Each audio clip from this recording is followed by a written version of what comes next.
दोस्तों, जय हिंद जय भारत।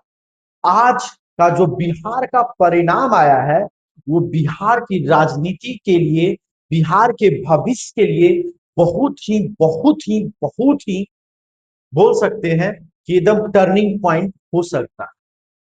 क्योंकि जन स्वराज के संस्थापक प्रशांत किशोर उपचुनाव में अपना सीट को जीत चुके हैं। यानी जन स्वराज का ये पहला, यानी बोल सकते हैं किसी चुनाव में उनका पहला खाता खुला। जब चुनाव हुआ था तब एक भी सीट उनको नहीं आया था, लेकिन जब ये चुनाव हुआ तब वो खुद चुनाव लड़े और चुनाव जीत गए। आइए समझते हैं पूरा चुनाव का स्ट्रेटेजी और बिहार के भविष्य के लिए क्या हमारे लिए फायदेमंद होगा, इसकी पूरी जानकारी। सबसे पहले देखेंगे कि टोटल वोट प्रशांत किशोर को जो मिला 63,203 और जीत का जो अंतर हुआ वो 18,953। क्यों? क्योंकि जो नीरज कुमार सिन्हा थे उनको 44,250 वोट मिला।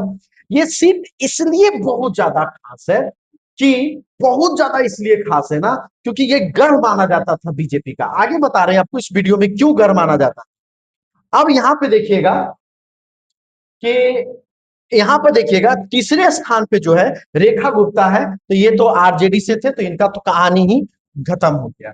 यहाँ पर आप समझने वाली बात ये है कि प्रशांत किशोर जो है ये 35 साल पुराना, 35 साल से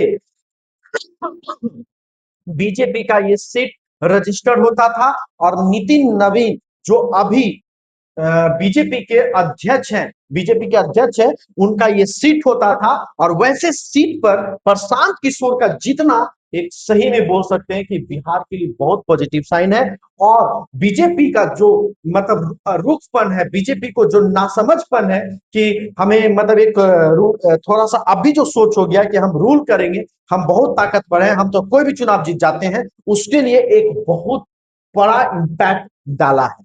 अब आते हैं यहाँ पर जीतने की चार बड़ी जो वजह थी वो क्या थी।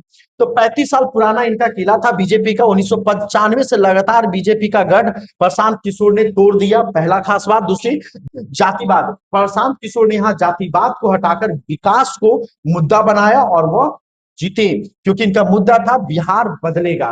का डोर टू डोर अभियान, युवा शिक्षा, रोजगार और बूथ लेवल पे जो मैनेजमेंट ये प्रशांत किशोर का किया गया था, इसके कारण बिहार को एक बदलती हुई राजनीति की ओर देखा जा रहा है। अगर आगे चुनाव होता है तो प्रशांत किशोर को बहुत अच्छा रिजल्ट आ सकता है और बिहार के लिए बहुत जरूरी है, बहुत जरूरी। Thank you. जय हिंद जय भारत।